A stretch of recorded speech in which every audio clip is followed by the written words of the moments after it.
महाराष्ट्रातील एका छोट्याशा गावात ही घटना घडली. गाव हिरवळगार होतं, लोक साधे आणि मनाने चांगले होते.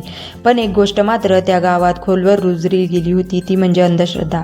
गावात कोणाला आजार झाला, जनावरं आजारी पडली तर किंवा एखादं संकट आलं तर लोक डॉक्टरांपेक्षा मांत्रिकाकडे धाव घ्यायचे. त्या गावात गणेश आणि त्याची पत्नी सविता आणि त्यांची 8 वर्षाची मुलगी राधा राहत होती. राधा खूप हुशार, हसतमुख आणि सर्वांची लाडकी होती. तिचं एकच स्वप्न होतं की मोठं होऊन डॉक्टर बनायचं, जेणेकरून गावातील गरीब लोकांचा उपचार मोफत करता येईल. एके दिवशी शाळेतून आल्यानंतर राधाला जोराचा ताप आला.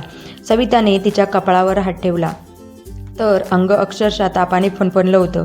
गणेश म्हणाला, आत्ताच दवाखान्यात घेऊन जाऊया. तेवढ्यात शेजारी राहणारा एक माणूस आला. त्याने राधाकडे पाहिलं आणि म्हणाला, ही साधी तब्येत बिघडलेली नाही, त्यावर वाईट शक्तींचे छाया आहे. डॉक्टर काही करू शकणार नाहीत.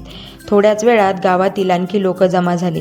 प्रत्येकजण वेगवेगळे सल्ले देऊ लागला. शेवटी सर्वांनी एका तथाकथित मांत्रिकाचं नाव घेतलं.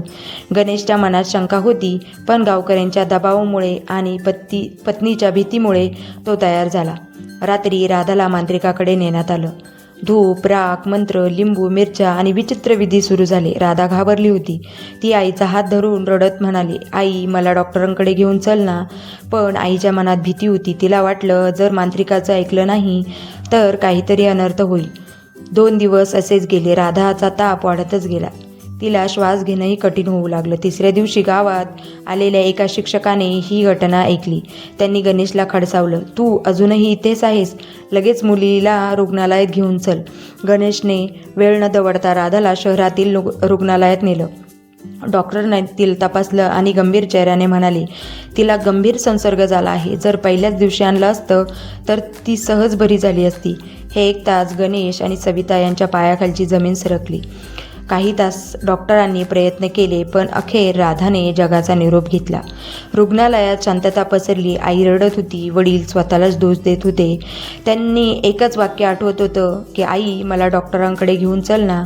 पण त्या घटनेनंतर संपूर्ण गाव हादरलं. गणेशने गावात बैठक बोलावली. सर्वांसमोर तो म्हणाला, मी माझी मुलगी अंधश्रद्धेमुळे गमावली. माझ्यासारखी चूक तुम्ही करू नका. त्या दिवसानंतर गावात मोठा बदल झाला. गावात आरोग्य शिबिरे भरू लागली. आजारी व्यक्तीला थेट डॉक्टरांकडे नेण्याचा नियम सुरू झाला. शाळेमध्ये मुलांना विज्ञान आणि अंधश्रद्धेतील फरक समजावून सांगितला जाऊ लागला. राधा डॉक्टर बनू शकली नाही, पण तिच्या मृत्यूने संपूर्ण गावाला एक नवीन विचार दिला. भीतीवर नाही तर विज्ञान आणि योग्य उपचारांवर विश्वास ठेवला पाहिजे. अंधश्रद्धा कधी जीव वाचवत नाही. योग्य वेळ, डॉक्टरांचा सल्ला आणि उपचार हेच खरे संरक्षण आहे. एका चुकीच्या विश्वासामुळे संपूर्ण आयुष्य उद्ध्वस्त होऊ शकतं. कसा वाटला व्हिडिओ नक्की